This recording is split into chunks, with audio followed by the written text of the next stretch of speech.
Hello दोस्तों, आज हम फिर से आरआरबी एनटीपीसी सीबीटी 2 के लिए कुछ इंपॉर्टेंट क्वेश्चंस करेंगे। टोटल 15 क्वेश्चंस हैं, सारे अच्छे क्वेश्चन हैं। एक बार आप खुद से ज़रूर ट्राई करना। और ये सारे रेलवे के द्वारा पूछे हुए क्वेश्चन हैं, तो आप इनको देख सकते हो किस तरीके का पैटर्न इसमें है। ये पैटर्न आपका आगे भी रिपीट हो सकता है। इसकी पीडीएफ मैं आपको टेलीग्राम पे दे दूंगा, आप वहाँ से डाउनलोड करके खुद से एक बार ज़रूर ट्राई करना। तो शुरू करते हैं पहले क्वेश्चन से। आप पॉज करके भी खुद से एक बार ज़रूर ट्राई करें क्वेश्चन को, फिर देखें उसका सॉल्यूशन है क्या। आप देखें आप 15 में से कितने क्वेश्चन यहाँ पे सॉल्व कर पा रहे हैं। तो शुरू करते हैं पहले क्वेश्चन से। पहला क्वेश्चन आपका मिसिंग नंबर का है, तो यहाँ पे आप देखो किस तरीके से करोगे। अब ये तो आपको यहाँ पे पता चल जाएगा कि लॉजिक जो लगाना है आपने कॉलम में लगाना है। आप देख सकते हैं यहाँ आपके स्मॉल नंबर है और यहाँ पे आपका बड़ा नंबर है, तो लॉजिक जो आपका लगने वाला है इस तरीके से लगेगा। अब यहाँ पे क्या लॉजिक हो सकता है, जैसे बड़े नंबर आ रहे हैं, मैंने आपको बताया है कि आप या तो स्क्वायर करके बड़े नंबर पे जा सकते हैं, या क्यूब करके बड़े नंबर पे जा सकते हैं, या आपस में मल्टीप्लाई करके जा सकते हैं। अगर आप यहाँ पे स्क्वायर करते हैं 5, 6, 7 का, तो आपको 384 नहीं मिलेगा। तो आप देखो किस तरीके से यहाँ पे लॉजिक है। ये पैटर्न आपको दिखेगा, अभी एक दूसरे क्वेश्चन में भी आपको दिखेगा इस तरीके का पैटर्न। तो ये हमेशा ध्यान में रखना है, और ये अभी रेलवे के द्वारा लेटेस्ट एग्जाम में पूछा हुआ क्वेश्चन है, तो आप इस पैटर्न को जरूर ध्यान में रखना। तो यहाँ पे जो पैटर्न है, पहले कॉलम में क्या पैटर्न है आप देखेंगे, इनका क्यूब करके देखेंगे। तो अगर आप देखो, अगर आप 7 का क्यूब करते हो तो कहीं ना कहीं 384 के नज़दीक पहुँच रहे हो, तो आपको ऐसे समझना चाहिए। तो यहाँ पे क्या है लॉजिक, अगर हम 5 की पावर 1 करें और 6 की पावर 2 करें और यहाँ पे 7 की पावर 3 करें, तो आपको क्या मिलेगा, 536 प्लस 343। इनका सम करेंगे तो आप देखेंगे 6 3 9, 9 और 5 आपका 14, 4 1 आपका कितना हो जाएगा, 4 3 7 1 8 और यहाँ पे 384। आप देख सकते हैं इस तरीके का पैटर्न काफ़ी बार पूछा जाता है। अगर आपको ये पहले समझ में आ गया तो आप की तैयारी बढ़िया चल रही है। नहीं भी आया तो आप इस पैटर्न को हमेशा ध्यान में रखें, और काफ़ी क्वेश्चन इस पैटर्न में आपका नंबर सीरीज में भी पूछे जाते हैं। ठीक है, तो यहाँ पे आप देख सकते हो कैसा पैटर्न है, इसे आप नोट भी कर सकते हैं अगर आपको नया लगता है। अगर आपको इस क्वेश्चन में कोई दूसरा पैटर्न आता है तो आप उससे भी कर सकते हैं, लेकिन जब खुद से करोगे तभी आपको समझ में आएगा। अब सेकेंड कॉलम में भी सेम लॉजिक होना चाहिए। तो यहाँ पर आप देखोगे 4 की पावर 1 है, 5 की पावर 2 है, और नेक्स्ट में आप 6 की पावर 3 करेंगे, तो आप देखोगे यहाँ पे 4 आएगा प्लस 25 आएगा प्लस 6 की पावर 3 कितना हो जाएगा, 216। तो आप देख सकते हो 25 4 29 और 9 6 15 यहाँ पे हो जाएगा, और उसके बाद यहाँ पे कितना आ जाएगा 4 2। तो 245 यहाँ पे इसका नंबर आ जा रहा है, फोर्थ नंबर। तो यही पैटर्न आपको यहाँ पे लगाना है। 3 की पावर 1, 4 की पावर 2 और 5 की पावर 3। तो आप देखोगे 3 प्लस 16 प्लस 125, तो आप देख सकते हो यहाँ पे कितना आ जाएगा, 25 16 आपका कितना हो जाएगा, 5 3 8 6 14 की 4, एक आपका कितना हो जाएगा, 2 1 3 4 और एक एक एक आपका यहाँ पे हो जाएगा 144। इसका आंसर आएगा, जो कि आपका फर्स्ट ऑप्शन है। ठीक है, सभी को समझ में आ गया होगा इस पैटर्न को। नेक्स्ट क्वेश्चन देखें, ये आपका कोडिंग डिकोडिंग का क्वेश्चन है। अच्छा क्वेश्चन है, खुद से एक बार जरूर ट्राई करें, सभी ने कर लिया होगा। अब मैं आपको इसका सॉल्यूशन बताता हूँ। तो यहाँ पे आप देखोगे टेलीविज़न को किस तरीके से लिखा गया है, TELEVISION। टेलीविज़न को यहाँ पे लिखा गया है UJNIYLWKTO, और आपको बताना है शटर को किस तरीके से लिखेंगे, SHUTTER। अब यहाँ पे आप देखोगे पहले में गैप देखोगे, T से U गया +1 है। नेक्स्ट में गैप देखोगे, आपको पैटर्न समझाने के लिए अलग कलर में लिख रहा हूँ ताकि आपको समझ में आ जाए। यहाँ पे +5 है। यहाँ आप देखोगे जो पैटर्न है +4 है। यहाँ पे आप देखोगे +3 है। यहाँ आप देखोगे +2 है, और यहाँ पे आपका +1 है। ठीक है, समझ में आ रहा होगा, कलर से लिखने में ही अब आपको पैटर्न समझ में आ गया होगा। यहाँ आप देखो +2 है, यहाँ पे आप देखोगे +3, यहाँ +4 और यहाँ +5। ठीक है, अब देखो पैटर्न किस तरीके से है, आप देख सकते हो यहाँ पे ये पैटर्न भी आपका अच्छा है। अगर आप देखो जो रेड में गैप है वो देखो पहले में 1 का था, अल्टरनेट आपका अल्फ़ाबेट को आप देखो, पहले में 1 का था, दूसरे में +2 का, तीसरे में +3, फिर +4, फिर +5। इसी तरह आप देखो जो दूसरे कलर में लिखा हुआ है इसमें +5 का एक कम हो रहा है, फिर +4 का गैप है, फिर +3 का, फिर +2 का, फिर +1 का। ठीक है, सभी को पैटर्न समझ में आ गया होगा क्या पैटर्न इसमें है। ठीक है, आपने खुद से किया होगा, क्यों आपको इस तरीके से पैटर्न पहले ही समझ में आ गया, तो आपकी तैयारी अच्छी चल रही है। आप देख पा रहे हैं, क्योंकि ये क्वेश्चन जो है ये आपका एग्ज़ाम में पूछा हुआ क्वेश्चन है। ठीक है, तो आप देख सकते हैं रेलवे के द्वारा ही पूछा हुआ क्वेश्चन है, तो इस तरीके से आपका पूछा जाएगा। तो सेम आपको यहाँ भी करना है। आप देखो यहाँ से अगर हम +1 से स्टार्ट करते हैं तो S के बाद +1 तो T आना चाहिए। नेक्स्ट में यहाँ +2 होना चाहिए। इसी तरीके से आप देखोगे +2, तो यहाँ से U में +2 करेंगे तो 21 होती है इसकी पोजीशन, +2 23 तो W आएगा। और यहाँ पे +3 होगा तो यहाँ 20 + 3 23 W आएगा। और यहाँ +4 तो अंतिम में क्या आएगा, V आएगा। अब कितने बचे हैं, HTE, तो इसका मतलब यहाँ पे क्या होगा, आप रिवर्स साइड से या यहाँ से +1 कर सकते हैं। यहाँ +1 करेंगे तो F आएगा, और यहाँ पे +2 होना चाहिए तो 20 2 22 V आएगा। और यहाँ +3 तो आपका K आएगा। तो समझ में आ गया होगा किस तरीके से पैटर्न है। यहाँ तो आपका +3 +2 +1 है, या रिवर्स में आप कह सकते हैं +1, एक को छोड़ के एक अल्टरनेट। ठीक है, और यहाँ पे आपका रेड वाले भी आपको समझ में आ गया होगा। ठीक है, इसी तरीके से ये पैटर्न है। तो आपका आंसर यहाँ पे क्या आ जाएगा, TKWVWFV, फर्स्ट ऑप्शन इसका राइट आंसर। नेक्स्ट क्वेश्चन देखो, इस क्वेश्चन को करो, ये भी आपका मिसिंग नंबर का ही टाइप है। तो यहाँ पे आप देखो किस तरीके से आएगा। अब देखो 168 है, इसके बाहर आपके छोटे छोटे नंबर है। तो मैंने फिर से बताया, अगर आप छोटे से बड़े नंबर पे जाना चाहते हो तो आप स्क्वायर या क्यूब करके जा सकते हो, या आप किस तरीके से जा सकते हो, मल्टीप्लाई करके जा सकते हो। ठीक है, तो अब यहाँ पे आप मल्टीप्लाई करोगे तो आप देखोगे आपको 168 तो नहीं मिलेगा, 5 एकम 5 5 3 15, और 15 को 7 से मल्टीप्लाई करोगे तो 168 नहीं मिल रहा है। ठीक है, तो अब यहाँ पे आप स्क्वायर करके देख सकते हो। ठीक है, अब देखो यहाँ पे जो पैटर्न है, स्क्वायर करके आप देख सकते हो सारे नंबर का। 1 का स्क्वायर करोगे, 5 का 3 का स्क्वायर करोगे, 7 का स्क्वायर करोगे, 5 का स्क्वायर करोगे, तो आप देखोगे इसका सम करोगे तो आपको कितना मिल जाएगा, 3 9 10 10 49 59 59 और 25 आपका कितना हो जाएगा, 84 आया। लेकिन हमको तो 168 चाहिए, तो आप इसी का डबल करोगे तो आपको क्या मिल जाएगा, 2 चक्को 8 2 अट्ठे 16, 168 मिल गया। इसी तरीके से आप सेकेंड वाले में करो, सेम पैटर्न होना चाहिए हर फिगर में। तो यहाँ पे हमने क्या करना है, 2 का स्क्वायर प्लस 4 का स्क्वायर प्लस 8 का स्क्वायर प्लस 6 का स्क्वायर, इनका स्क्वायर का सम करके इसका स्क्वायर का सम करोगे तो आपको कितना मिलेगा, 120 मिलेगा। और 120 का आप डबल करते हो, नेक्स्ट स्टेप क्या है, तो आपको कितना मिल जाएगा, 240। तो आपने देखा पैटर्न क्या है, तो सेम पैटर्न आपको यहाँ लगाना है। तो यहाँ पे क्या पैटर्न होगा, 11 का स्क्वायर प्लस 0 का स्क्वायर प्लस 9 का स्क्वायर प्लस 5 का स्क्वायर। तो आप देखोगे यहाँ पे आपका कितना आ जाएगा, 121 81 और 25। तो यहाँ पे आपका 227 आ जाएगा, और 227 का आप डबल करोगे तो आपका कितना आ जाएगा, 454। तो आपका राइट आंसर यहाँ पे क्या हो जाएगा, फोर्थ ऑप्शन। ठीक है, सभी को समझ में आ गया होगा किस तरीके का पैटर्न है। ठीक है, तो ये पैटर्न आपको ध्यान में ज़रूर रखने हैं, इस तरीके से आपका पैटर्न वहाँ पे पूछे जाएंगे। नेक्स्ट क्वेश्चन करते हैं।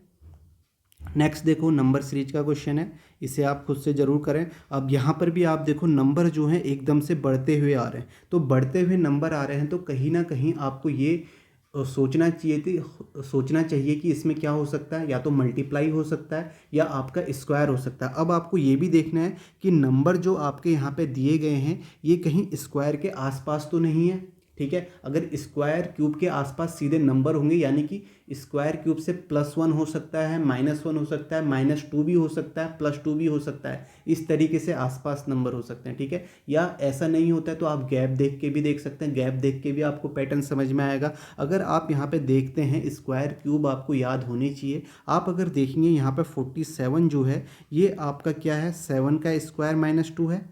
आप कह सकते हैं 49 - 2 आपको दिख रहा होगा 47।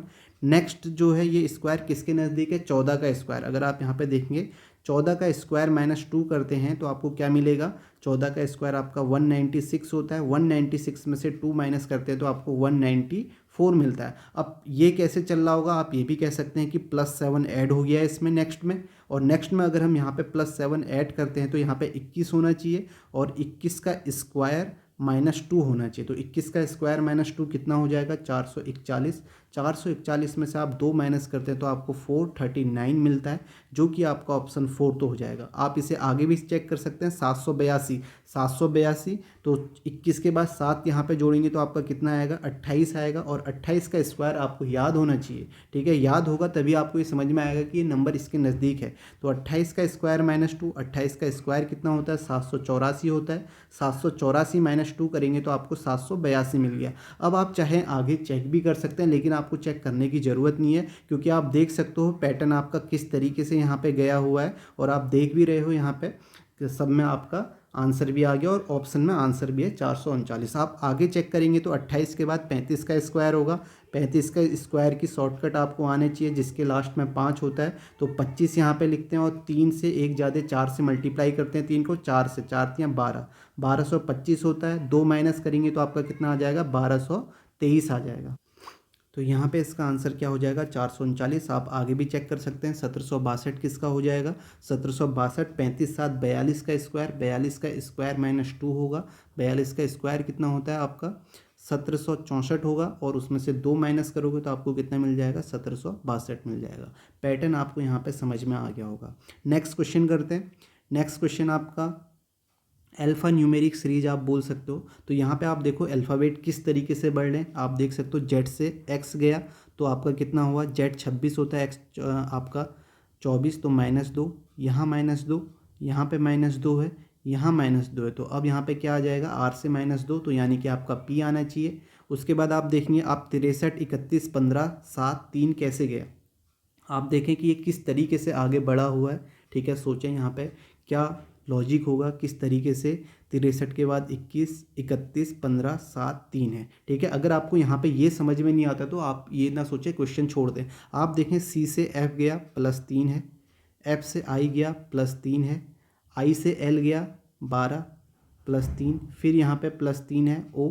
अब ओ से यहाँ पे +3 होगा तो 18, यानी कि आर आना चाहिए, पहला पी और आपका आर। अब आपको बीच वाले में अगर लॉजिक समझ में भी नहीं आता है तो आप देखोगे पहला पी और लास्ट आर आपका थर्ड ऑप्शन में, तो आपके पास टाइम कम है तो आप इसको पुट कर सकते हैं। नहीं तो आप यहाँ पे देख सकते हो 63 31 15 7 3 कैसे आया होगा। आप यहाँ से रिवर्स में भी जा सकते हैं, इस तरीके से भी आप जा सकते हैं, ये आपकी एक सीरीज ही है, ठीक है। आप अगर यहाँ से इस डायरेक्शन में जाते हैं तो इस देखो 63 से 31 चाहिए तो आप कैसे जा सकते हैं, 63 में से 1 कम करें और उसे डिवाइड कर दें 2 से। 1 कम करेंगे तो आपका 62 आएगा, 62 को डिवाइड करेंगे तो 31 आ गया, ठीक है। इसी तरह 31 में से 1 कम करें और उसे डिवाइड कर दें 2 से, 30 आएगा, 30 को डिवाइड करेंगे तो 15 आ जाएगा। इसी तरह 15 में से 1 कम 14, उसका हाफ 7, 7 में से 1 कम आपका कितना होगा, 6 होगा, 6 का आप 3, 3 में से 1 कम करेंगे तो आपका कितना आ जाएगा, 2 आ जाएगा, और 2 का हाफ आपका कितना हो जाएगा, 1 हो जाएगा, और यहाँ पे 1 आ जाएगा। तो आप देख सकते हैं यही इसका आंसर होगा,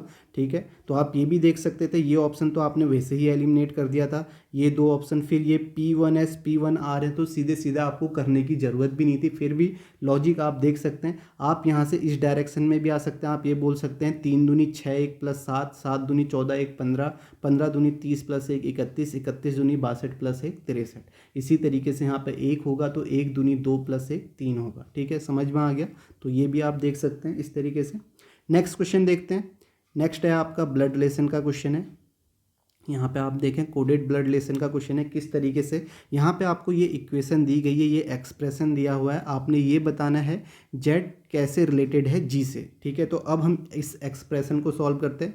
मैंने आपको पहले ही बताया है, अगर आपको यहाँ पे जेड का जेंडर बताना है तो इसको लास्ट तक सॉल्व करना पड़ेगा, और आप जेड और जी के बीच में रिलेशन पूछा है तो आप ये पी से स्टार्ट ना करें, जी से ही स्टार्ट करें, ठीक है। तो यहाँ पर जो एक्सप्रेशन है ये मैं लिख देता हूँ, *G %U हैज V, और ये आपका साइन है T, फिर हैज Z, फिर ये आपका एस्ट्रिक भी है। तो आप यहाँ से लेके यहाँ तक सॉल्व करें तो आप देखो G %, U का मतलब क्या है, परसेंट का मतलब सीधे देखें, परसेंट का मतलब मदर है, तो इसका मतलब G जो है मदर है U की, ये निशान लगा लीजिए, माइनस का मतलब फीमेल। उसके बाद हैज़ देखें, हैज़ का मतलब क्या है, ब्रदर है, तो आप ये सीधे यहाँ का कर सकते हैं, यू जो ब्रदर है किसका, वी का ब्रदर है, इस तरीके से आप यहाँ पे प्लस लिख सकते हैं। उसके बाद है वी के बाद है ये साइन, इस साइन का मतलब क्या है, आप देखें यहाँ पे ये लिखा हुआ है, इस साइन का मतलब है डॉटर, तो यानी कि वी जो है डॉटर है टी की, तो वी डॉटर है टी की, तो इसका मतलब ये क्या हो जाएगा, ये आपस में टी जो होंगे ये दोनों मैरिड हो जाएंगे, क्योंकि यू जो है ये भाई है वी का, और ये जी जो है मदर है, तो ये आपके मैरिड हो जाएंगे, तो ये प्लस हो जाएगा। इसके बाद आपका क्या है, हैज है। हैज का मतलब क्या है, हैज का मतलब यहाँ पे क्या है, ब्रदर है, तो हैज का मतलब ब्रदर है, तो टी जो ब्रदर है किसका, जेड का, तो जेड का ब्रदर है, ठीक है, टी है। तो अब देखो इसके बाद, अब देखो जी और जेड के बीच में हमें रिलेशन निकालना है, तो इसके बाद वाले को भी सॉल्व करना पड़ेगा, तभी हम जेड का जेंडर यहाँ पे बता सकते हैं। तो स्टार का एस्ट्रिक का मतलब क्या है, यहाँ पे आंट है, तो जेड जो है वो किसकी आंट है, वी की आंट है, तो इसका मतलब इसका जेंडर जो हो गया वो आपका फीमेल का हो गया। तो यहाँ पे जी और जेड के बीच में आपका रिलेशनशिप पूछा गया है, then how is Z related to G, तो जेड कैसे रिलेटेड है जी से, तो आप कहेंगे यहाँ पे हस्बैंड की, यानी कि जी का जो हस्बैंड है टी उनकी बहन है, तो हस्बैंड सिस्टर इसका आंसर हो जाएगा, जो कि आपका कौन सा ऑप्शन होगा, फोर्थ ऑप्शन हो जाएगा, पति की बहन। ठीक है, समझ में आ गया होगा सभी को, ये इसका राइट आंसर होगा। नेक्स्ट क्वेश्चन करते हैं। नेक्स्ट में आपको देखो अर्थमेटिक रीजनिंग में आपका एज का क्वेश्चन भी आपसे पूछा जाता है, तो यहाँ पे सिंपल सा क्वेश्चन है ये आपका, आप इसे ज़रूर करें एक बार। आप देखो यहाँ पे बोला गया है ए की आयु बी की आयु से 3 गुना और सी की आधी है, तो यहाँ पे आप देख सकते हो, पहले इसे सॉल्व कर लीजिए, यहाँ पे रेशियो आप निकाल लीजिए ए और बी, ए बी सी, तो आप देखो ए की आयु बी की आयु से 3 गुना है, ये 1 है तो ये 3 हो जाएगा रेशियो। उसके बाद लिखा है सी की आधी है, ठीक है, ए की आयु जो है वो सी की आयु से आधी है, यानी कि आप इसे 2 बोलेंगे तो इसकी आयु क्या हो जाएगी, 1 हो जाएगी। अब यहाँ पे आप रेशियो सेम कर लीजिए, क्यों, क्योंकि यहाँ पे ए की तो एक जगह आयु 3 आ रही है और यहाँ पे 1 आ रही है, तो सेम होनी चाहिए, तो इन दोनों को आप सेम कर लीजिए, तो नीचे वाले को 3 से मल्टीप्लाई करेंगे, तो यहाँ पे आपका कितना आ जाएगा, ये आपका 3 हो जाएगा, ये आपका 1 आएगा, और ये 3 दूनी 6, तो इनके बीच में जो रेशियो आ जाएगा ए बी सी के बीच में रेशियो, वो 3:1:6 आ जाएगा। ठीक है, सभी को समझ में आ गया, आप एक्स मान के भी कर सकते हैं, ठीक है, उसमें कुछ ऐसा नहीं है। तो ये रेशियो आपका 3:1:6 आ गया, यानी कि ये आपका रेशियो है। आयु, अब आप देखोगे आगे, देखो क्या लिखा है, यदि उनकी आयु का योग 120 वर्ष है तो आपको ए की आयु बतानी है, तो आप ये भी यहाँ से बोल सकते हैं ए बी सी का रेशियो 3 है, यानी कि जो ए की आयु होनी चाहिए वो 3 का मल्टीपल ही होनी चाहिए, तो ए की ऑप्शन यहाँ पे 3 का मल्टीपल है, फर्स्ट ऑप्शन इसका आंसर हो जाएगा, अगर आप ऐसे देखते हैं। नहीं तो आप देखो इनकी आयु का सम जो है 120 है, तो यहाँ से आप देखोगे 6 1 3, तो 6 3 9 1 10 है, तो यहाँ से आप कहोगे हमारे अकॉर्डिंग तो 10 है, लेकिन क्वेश्चन कह रहा है 120 है, तो 10 की वैल्यू 120 होगी, 1 की वैल्यू आपकी 12 हो जाएगी, और आपको निकालनी किसकी है, 3 की, तो 3 की वैल्यू आपकी कितनी हो जाएगी, 36 हो जाएगी, तो इसका आंसर क्या आ जाएगा, फर्स्ट ऑप्शन आ जाएगा। नेक्स्ट क्वेश्चन है आपका ऑड वन आउट का, इस क्वेश्चन को आप खुद से करें। ऑड वन आउट में 3 ऑप्शन में तो आपका सेम पैटर्न होगा, एक में अलग होगा, ठीक है, आप देख सकते हैं नंबर स्क्वायर के आसपास हो सकता है, क्यूब के आसपास होता है, आपस में मल्टीप्लाई करके देख सकते हैं, गैप देख सकते हैं, ठीक है। यहाँ पे आप देखो क्या पैटर्न हो सकता है, अगर आप यहाँ पे देखो 6 और 6, यहाँ 6 चाहिए, अगर मैं 6 × 6 को आपस में मल्टीप्लाई करता हूँ तो 6 छक्का 36 होता है, और ये आपका 6 का स्क्वायर है, इस तरीके से मैं देख सकता हूँ। लेकिन नेक्स्ट में ऐसा नहीं है, आप देखो 3 और 4 को मल्टीप्लाई करो तो 4 3 12 होता है, वो 3 का स्क्वायर नहीं है। अब आप यहाँ पे देखो और भी हो सकता है, अगर 3 और 4 को मल्टीप्लाई करते हैं तो आपको कितना मिलता है, 3 चक्को 12 मिलता है, 3 चक्को 12 मिलता है, और इसे दूसरे नंबर से आप डिवाइड कर दे, 3 से डिवाइड कर दे तो आपको क्या मिल रहा है, यहाँ पे 4 मिल रहा है। इसी तरीके से आप देखो यहाँ देखो 5 और 4 को आपस में मल्टीप्लाई किया, 5 चक्को 20, इसे इस नंबर से जो दूसरा नंबर है 5 से डिवाइड करते तो 5 चक्को 20 मिल रहा है। सेम आप देखो 24, 2 और 4 को आपस में मल्टीप्लाई करते हो 2 चक्को 8, इसे 2 से डिवाइड कर देते हैं तो आपको 4 मिल रहा है। और सेम यहाँ पे आपने 6 छक्का 36, और इसे 6 से डिवाइड करते तो यहाँ पे हमें क्या मिल रहा है, 6 मिल रहा है। आप देखो सभी में तो हमको तीनों ऑप्शन में, जो नीचे के 3 ऑप्शन थे इसमें 4 मिल रहा था, 4 4, जबकि यहाँ पे 6 मिल रहा है, तो आपका ऑड कौन सा हो जाएगा, फर्स्ट ऑप्शन हो जाएगा। ठीक है, तो इस तरीके से आप यहाँ पे देख सकते हैं, खुद से ज़रूर करना, हो सकता है यहाँ पे कुछ आपको और लॉजिक मिल जाए, लेकिन आंसर आपका ऑफिशियल आंसर होना चाहिए, जो कि आपका फर्स्ट ऑप्शन है। हो सकता है यहाँ पे इस तरीके से भी हो सकता है, आप देखो इसी का रिवर्स में आप ये भी बोल सकते हो, 3 और 4 को आपस में मल्टीप्लाई किया, उसे 4 से डिवाइड किया तो हमें 3 मिला। सेम 5 और 4 को आपस में मल्टीप्लाई किया, 20 आया, फिर उसे 4 से डिवाइड किया तो हमें 5 मिला। इसी तरह 2 और 4 को आपस में मल्टीप्लाई किया, 4 दूनी 8, और उसे 4 से डिवाइड मिला तो हमें दूसरा नंबर 2 मिल जा रहा है। इस तरीके से भी आप यहाँ पे बोल सकते हो। नेक्स्ट क्वेश्चन देखते हो, आप देखो इन तीनों ऑप्शन में और चीज़ भी आपको यहाँ पे दिख सकता है। आप देखो ये दोनों 3 3 है और बीच में 4 है, यहाँ 5 5 है बीच में 4 है, यहाँ 2 2 है बीच में 4 है। लेकिन ये लॉजिक हमेशा लगता नहीं है, ये एक कहने की बात है। लेकिन पहले आपको ट्राई यही करना है, आपको स्क्वायर क्यूब इस तरीके से प्राइम नंबर आपको दिख सकता है, ठीक है। आप यहाँ पे देखो प्राइम नंबर का गैप हो सकता है, मल्टीप्लाई हो सकता है, डिवाइड हो सकता है। पहले आपको ये चीज़ें देखनी है, ठीक है। अगर ये चीज़ें होती है फिर आपका डिजिट सम भी होता है, ठीक है। आप डिजिट सम करके भी देख सकते हैं, ठीक है, ये चीज़ भी होती है। नेक्स्ट क्वेश्चन देखते हैं। नेक्स्ट में आप देखो select the Venn diagram the best represent the relationship between the given classes, यानी कि यहाँ पे वेन डायग्राम आपको बनाना है। आप देखो क्या होगा, ट्रेन इंजन है, इलेक्ट्रिक ट्रेन इंजन है, डीजल ट्रेन इंजन है। तो बताएं इसका क्या आंसर होगा। तो यहाँ पे सिंपल सा आप कह सकते हो कि जो इलेक्ट्रिक है और जो डीजल है तो दोनों ट्रेन इंजन, यानी कि ये आपका बाहर वाला जो होगा ये आपका ट्रेन इंजन होगा, और इसके अंदर जो आएंगे ये आपका इलेक्ट्रिक ट्रेन इंजन आ जाएगा, और इसके अंदर दूसरा जो होगा ये आपस में कोई मेल नहीं होगा, ये आपका डीजल ट्रेन इंजन जाएगा। इस तरीके से आप कह सकते हैं। तो इसका आंसर क्या हो जाएगा, थर्ड ऑप्शन इसका राइट आंसर हो जाएगा, ठीक है। नेक्स्ट क्वेश्चन देखते हैं। नेक्स्ट देखो यहाँ पे आपको क्या बताना है, यहाँ पे आपको बताना है what is the minimum number of straight lines in the following figure. तो मिनिमम नंबर आपको बताना है कितनी स्ट्रेट लाइन के होंगे। तो सिंपल सा आप इस फिगर को एक बार बनाते हुए गिनते जाएं। अगर आप इस फिगर को बनाएंगे तो आप कहेंगे कि एक लाइन ये है, दूसरी लाइन ये है, 2, तीसरी ये, चौथी ये, ठीक है, 4 ये होगी। उसके बाद आप कहेंगे कि एक आपकी ये होगी 5, ये आपका 6। फिगर आपको बना लेना है तो, और लाइन आपकी सीधी होनी चाहिए, दोबारा इस लाइन को नहीं गिनना है। तो 6 ये होगी, उसके बाद आप क्या कहेंगे 7, ये 8, ये 9 और ये आपका 10। उसके बाद क्या बचा 10 और ये आपका 11 और ये आपका 12। अब देखो फिगर पूरा बन गया है और टोटल आपकी कितनी लाइन आ गई है, 12 आ गई है। तो आपका आंसर क्या हो जाएगा, थर्ड ऑप्शन इसका राइट हो जाएगा। नेक्स्ट क्वेश्चन देखते हैं।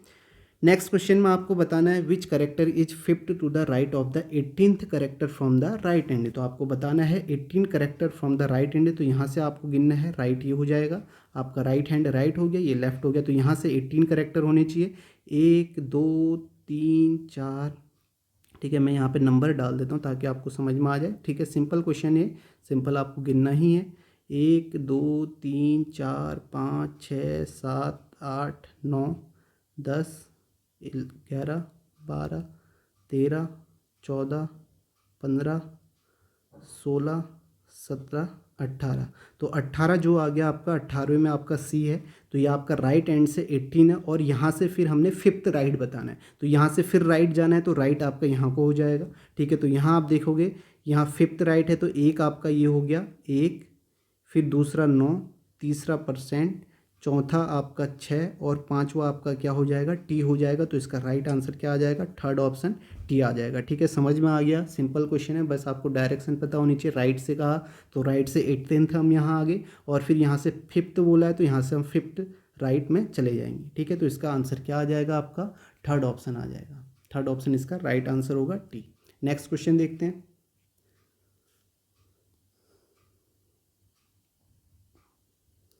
नेक्स्ट है आपको यहाँ पे बताना है identify the number that does not belong to the following series. तो यहाँ पे आपको रॉन्ग नंबर की सीरीज बतानी है। यहाँ पे कौन सा रॉन्ग नंबर है ये आपको बताना है। आपने कर लिया होगा, अब हम करते हैं। जैसा कि मैंने पहले आपको नंबर सीरीज के काफ़ी सारे क्वेश्चन बताए, वहाँ पर भी मैंने बताया आपको अगर ऐसा दिखे एक नंबर में गैप कम आ रहा है फिर एकदम से बड़ा नंबर आ जा रहा है, तो वहाँ पर कहीं ना कहीं ऐसा होता है प्लस और मल्टीप्लाई आपस में हो सकते हैं, या माइनस और मल्टीप्लाई आपस में हो सकते हैं, या प्लस माइनस मल्टीप्लाई तीनों आपस में हो सकते हैं। अब यहाँ पे आप देखें 10 से 14 गए, तो यहाँ पे तो +4 का गैप है, फिर एकदम से बड़ा आ गया। तो यहाँ पे आप कह सकते हैं ×2 किया है, +4 × 2।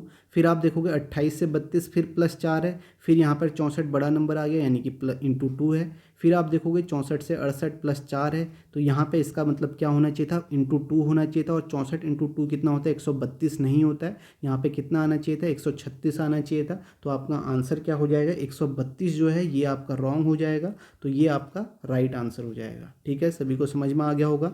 नेक्स्ट क्वेश्चन देखते हैं, डायरेक्शन से रिलेटेड क्वेश्चन है। यहाँ पे बोला है एक मैन जो है वो 10 metre forward towards the direction of sunrise. तो सनराइज जहाँ से होता है उस डायरेक्शन में वो जा रहा है 10 मीटर, ठीक है। सूर्योदय की दिशा में 10 मीटर आगे चलता है, तो आप कह सकते हैं ईस्ट में 10 मीटर यहाँ आगे चल गया है। उसके बाद बोला यहाँ था, उसके बाद बोला है और फिर आप उसके बाद बोला then 10 metre to his right, फिर अपने राइट में आप खुद चल के देख लीजिए आपका राइट क्या होगा, राइट हैंड, तो 10 मीटर, फिर यहाँ चलता है तो 10 मीटर आप देख लो। उसके बाद बोला है after that every time turning to his left, अब उसको लेफ्ट, हर बार वो लेफ्ट ही जाएगा। तो आप देखो इस डायरेक्शन में, नीचे डायरेक्शन में, साउथ डायरेक्शन में हो तो आपका लेफ्ट जो होगा यहाँ होगा, और कितना जा रहा है, 5 जा रहा है। फिर यहाँ जाने के बाद फिर आपका लेफ्ट जो हो जाएगा इधर को हो जाएगा, तो यहाँ कितना जा रहा है, 15 जा रहा है, तो यहाँ आप डाल सकते हैं इसे, 15 आपका यहाँ आ जाएगा। फिर उसके बाद फिर लेफ्ट जाएगा तो लेफ्ट यानी कि इस डायरेक्शन में होगा, और फिर 15 जा रहा है तो यानी कि आपका शुरू में यहाँ आ जाएगा। आप देख सकते हो 10 और 5 15, तो यहाँ पे जहाँ शुरू में था वहीं हो जाएगा। अब आपसे क्या पूछा गया है, what is the likely direction he is now with reference to his start point, अपने शुरुआती बिंदु के संदर्भ में अब वो किस संभावित दिशा में है। तो आप देख सकते हो शुरुआती बिंदु ये था, तो इसकी दिशा कौन सी हो जाएगी, इस तरीके से आप देख सकते हो, ये ईस्ट हो गया, ये वेस्ट हो गया, तो यानी कि ये नॉर्थ है, तो नॉर्थ डायरेक्शन में ये है, तो आपका राइट आंसर क्या हो जाएगा, नॉर्थ हो जाएगा, जो कि आपका क्या है, 4th ऑप्शन है। ठीक है, सभी को समझ में आ गया होगा। नेक्स्ट क्वेश्चन देखते हैं। नेक्स्ट क्वेश्चन देखें, सिलोजिज्म का क्वेश्चन है, तो यहाँ पे आपको वेन डायग्राम बनाना आना चाहिए। खुद से एक बार क्वेश्चन को जरूर कर लें, ये आपका क्वेश्चन है, ठीक है, पढ़ लें और खुद से जरूर कर लें। अब आपने कर लिया होगा, अब मैं आपको बताता हूँ। मैंने आपको पहले ही बताया सिलोजिज्म के क्वेश्चन में वेन डायग्राम इंपॉर्टेंट है, कैसे बनाने हैं वो मैं आपको बता चुका हूँ। यहाँ पे देखो ऑल डॉग्स आर मैमल्स है, तो इसका कैसे बन जाएगा, ये आपके सभी डॉग्स जो हैं वो आपके क्या हैं, मैमल्स हैं, तो इस तरीके से आप बना लीजिए। उसके बाद बोला है no animal are dog, no animal are dog, यानी कि डॉग और एनिमल के बीच में क्या है, क्रॉस रिलेशन है। तो एनिमल ये हो गया, तो इनके बीच में क्रॉस रिलेशन है। अब पहला कंक्लूजन क्या है, नो एनिमल आर मैमल्स, तो आप देखो ये एनिमल है, ये मैमल्स है, ठीक है, इनके बीच में बोला है नो एनिमल आर मैमल्स, तो हम ये बता नहीं सकते। ठीक है, जो क्रॉस का रिलेशन है वो आपका किसके साथ है, डॉग के साथ है। मैंने आपको पहले ही बताया है कि अगर आपका क्रॉस का रिलेशन इसके साथ है तो हम ये नहीं कह सकते, आपको दिखने में लग रहा होगा मैमल और एनिमल तो दोनों अलग अलग हैं, लेकिन ऐसा नहीं है, आपको यहाँ पे दिया होना चाहिए। अब जब क्रॉस का रिलेशन यहाँ पे डॉग के साथ है तो मैमल के साथ नहीं है, तो सीधे सीधे आप कहोगे ये आपका रॉन्ग हो गया, ये फॉलो नहीं करेगा। अगर ये फिगर ऐसा होता कि यहाँ पे डी होता, डॉग होता, इसके बाहर आपका मैमल्स होते, और ये बोला जाता नो मैमल इज एनिमल, ठीक है, तो यहाँ पे मैमल के साथ आपका क्रॉस का रिलेशन होता, तो तब आप ये कह सकते थे, अगर ये आपका कंक्लूजन होता नो डॉग इज एनिमल, तो वो आपका फॉलो करता, वो सही होता। क्यों, क्योंकि सारे डॉग जो हैं वो आपके क्या हैं, मैमल हैं। ठीक है, तो यहाँ पे आप देख सकते हो ये सारे जो डॉग हैं वो आपके मैमल हैं। अगर यहाँ पे ये बोला जाता नो डॉग इज एनिमल, ठीक है, तो आप नो डॉग इज एनिमल कहते तो आप कहते कि हाँ ये फॉलो कर रहा है, क्योंकि इसके साथ अगर क्रॉस रिलेशन है, इसके अंदर जो भी कंप्लीटली होगा उसके साथ भी उसका क्रॉस का रिलेशन होगा, यानी कि वो भी नहीं होंगे। ठीक है, समझ में आ गया, ये पॉइंट आपको ध्यान में रखना है। मैंने काफ़ी सारे सिलोजिज्म के क्वेश्चन भी आपको कराएं और ये आपको पता भी होगा। तो यहाँ पे ये वाला आपका फॉलो नहीं करेगा। ठीक है, ये स्टेटमेंट अगर ऐसा होता है तो आपको ये समझ में आ गया होगा किस तरीके से आपको ये करना है। तो यहाँ पे आप देखो ये फॉलो नहीं होगा। दूसरा है some animal are not mammals, तो ये भी हम नहीं कह सकते some animal are not mammal, ये भी कोई रिलेशन नहीं, ये भी आपका रॉन्ग हो जाएगा। उसके बाद लिखा है नो डॉग्स आर एनिमल, ये देखो ये आपका सही हो जाएगा। आप देख सकते हो डॉग्स और एनिमल के बीच में क्रॉस रिलेशन है, तो ये आपका सही हो जाएगा, नो डॉग्स आर एनिमल। उसके बाद है all mammals are dogs, all mammals are dogs, ये तो आपका गलत है, ऑल मैमल्स डॉग्स नहीं है, ऑल डॉग्स आर मैमल्स हैं, तो ये भी आपका गलत हो जाएगा। तो आपका राइट आंसर क्या होगा, ओनली कंक्लूजन थर्ड फॉलो, जो कि आपका कौन सा ऑप्शन है, फर्स्ट ऑप्शन है। ठीक है, नेक्स्ट क्वेश्चन देखो, ये भी आपका मिसिंग नंबर का क्वेश्चन है, ये भी देखो, इसे आप खुद से ज़रूर करें। अब आपने कर लिया होगा, अब इसका मैं आपको सॉल्यूशन बताता हूँ। अगर आप देखोगे यहाँ पे 9 है, 8 है, फिर 17 है, 8 है, तो आप देखो यहाँ पे क्वेश्चन मार्क में क्या आएगा। अगर आप इन दोनों का सम करते हो, 9 + 8 का सम करते हो तो आपको क्या मिलता है, 17 मिलता है, इस तरीके से। फिर आप देखो 17 और 8 का सम करते हो तो आपको यहाँ पे 25 मिलता है। फिर 25 और प्लस 16 का सम करोगे तो यहाँ पे 41 आ जाएगा। और फिर आप देखोगे 41 और 8 का सम करोगे 49 मिलेगा। इसी तरह 49 + 8 का सम करोगे तो आपको 57 मिलेगा। तो आपका आंसर यहाँ पे क्या आ जाएगा, 41 होगा, जो कि आपका फोर्थ ऑप्शन है। आप देख सकते हो किस तरीके से पैटर्न पूछा गया है। ये आपका प्री में पूछा हुआ क्वेश्चन है, तो आगे भी आपसे इसी तरीके के पैटर्न में क्वेश्चन पूछे जा सकते हैं। कहीं पर ऐसा हो सकता है कि हर बॉक्स में जैसे 9 और 8 है उसका सम बराबर हो, नीचे वाले बॉक्स का सब बॉक्स का सम बराबर हो। कहीं पर मल्टीप्लाई आपका हो सकता है, कहीं पर ऐसा भी हो सकता है कि पहले बॉक्स का स्क्वायर करके दूसरे बॉक्स बॉक्स में दिया हो या उससे कुछ कम दिया हो, इस तरीके से आपको ये पैटर्न देखने होते हैं। ठीक है, आप मिसिंग नंबर के और भी ज़्यादा क्वेश्चन कर सकते हैं। मैंने सारे क्वेश्चन मिसिंग नंबर के आपको 7 से 8 वीडियोज़ मैंने मिसिंग नंबर के कराए हैं, अलग अलग पैटर्न में जैसे भी पूछे जाते हैं उसकी प्लेलिस्ट बनाई हुई है, आप वहाँ से भी देख सकते हैं। ठीक है, तो ये कुछ इंपॉर्टेंट क्वेश्चंस थे। आगे भी मैं आपको कुछ इंपॉर्टेंट क्वेश्चन होंगे तो वो कराते रहूँगा, क्योंकि इतने लोग तो देख नहीं रहे हैं, ना लाइक कर रहे हैं, ना शेयर कर रहे हैं। फिर भी मैं कुछ क्वेश्चन आगे मिलेंगे तो मैं फिर भी आपको कराते रहूँगा। बाकी अपनी प्रैक्टिस आप करते रहिए। ठीक है, तो इस वीडियो को यहीं पे समाप्त करते हैं। Thank you.